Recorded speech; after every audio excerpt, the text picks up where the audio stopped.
Okay, thank you all for being here. Good afternoon, Commissioners. Thank you for joining us as well.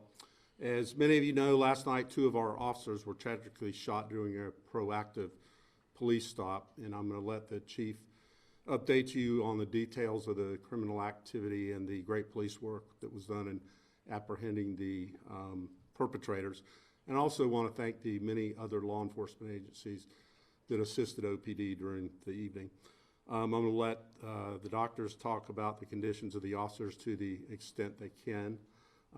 But to those officers and their families who I had the opportunity to meet with earlier today, I want to thank them for their service and their dedication to our city.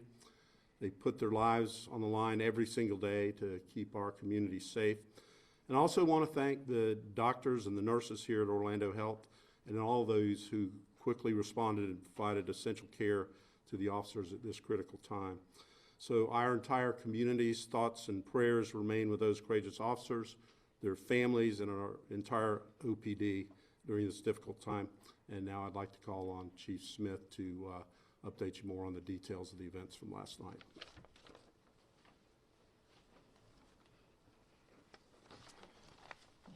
Thank you, Mayor. Thank you, Mayor and Commissioners, for being here. It's been a very long night. Our officers have faced danger throughout the night, trying to locate the suspect after 2 of our own were critically injured.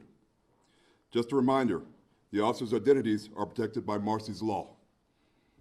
After an extensive search, officers were able to find the suspect at the Holiday Inn in the 5900 block of Caravan Court. The SWAT team responded to the hotel at 6 a.m. and was able to safely evacuate the hotel. The suspect barricaded himself in a room.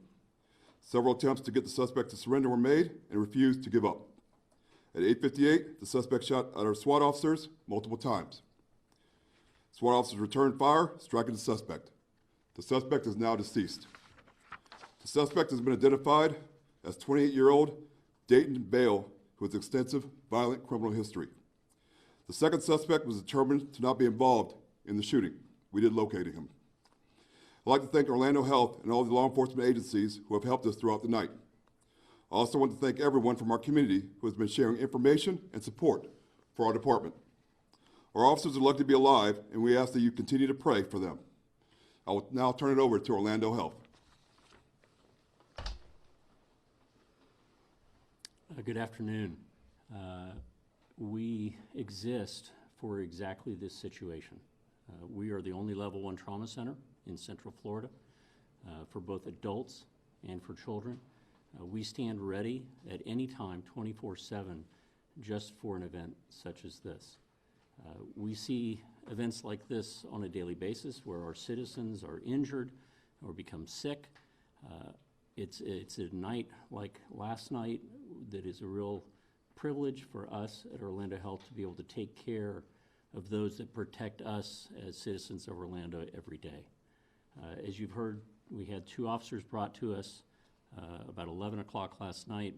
I can't go into the details to protect their privacy other than to tell you that both officers are with us. They're with their families. We've been taking care of them during the night, and we expect them to fully recover from their injuries that they sustained in the line of duty. It is a privilege for Orlando Health to be able to serve the community, and we look forward to being here and being able to do that in the future. Thank you. Now we'll take any questions. Chief, you mentioned a second suspect was not involved. So know that this is a 1 defendant, 1 suspect matter in your eyes? Yes. Can you walk us roughly through the timeline? I know overnight we had multiple scenes in Apopka, I think out in East Orange County.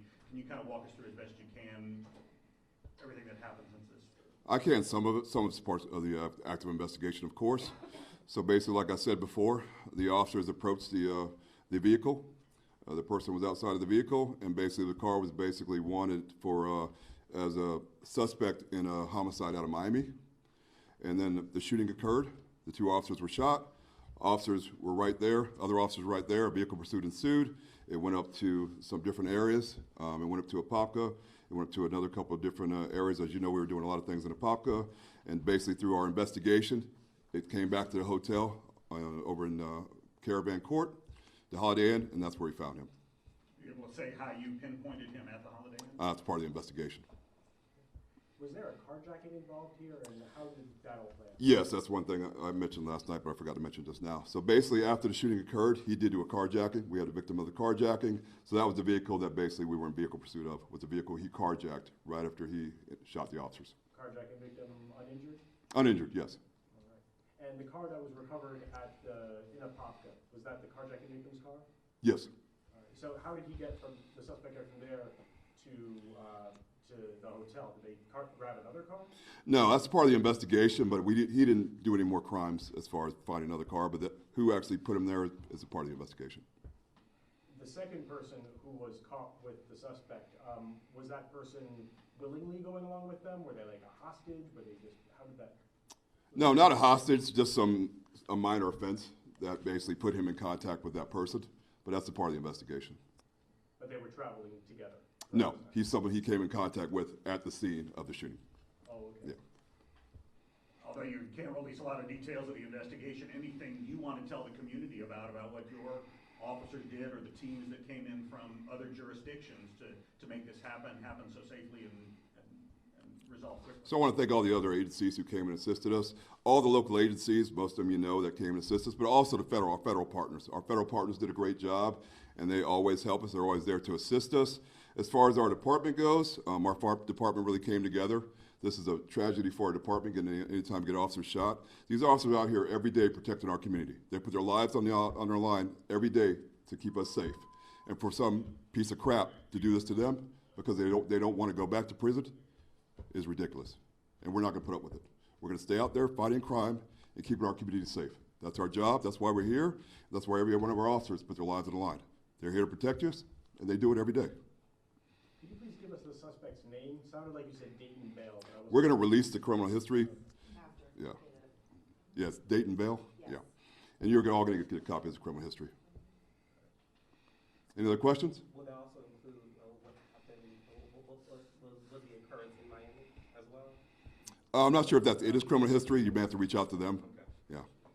They're the ones who put the one out for the vehicle, but I don't think it's going to be a part of the criminal history. Anybody else you're searching for at this point? No. The community's safe, and we've done what we needed to do. Is there anything that you can tell us or want to tell us about any the tips that you got, the community support in tying this together? We want to thank the community because, as always, we get a lot of calls. There were people right there who saw this happen and said, hey, that person just shot an officer. There he goes. And that goes a long way. There's a lot of communities, people don't do that. People don't care. Our community cares. And they told us they were like right there. I was right at the downtown office, like most of you guys know. We came running out of there. And people were like, there he goes. He's right there. And we all did what we needed to do. Is anybody being investigated for harboring the suspect during this? That's a part of the investigation. Okay, two more questions. What agencies were involved in this? Pretty much all of them. ATF, FBI, DEA, everybody. All the federal agencies were there. They all assist us. And then all the local agencies, like I said, we went to Apopka, that incorporates Orange County. Volusia County came over and helped us. Osceola County helped us. So I don't want to miss somebody, but pretty much all the counties. We'll have a list for you, but pretty much anybody you can imagine, anywhere we went, all the agencies were partners, were brothers, and sisters, and they all came to assist us. Can you comment on the risk, or how would you assess the risk of the people in the hotel while he was pulled up there and while this was all going on? There is risk, but I will say this, our SWAT team did a great job. I went out there and we evacuated everybody who was in there. We basically called everybody down to the lobby, put them in a safe environment, and then the ones that didn't answer, of course, we went and knocked on their doors. We made sure it was safe before we took action. That's our biggest thing. It doesn't benefit us to hurt somebody else while we're trying to capture someone like this.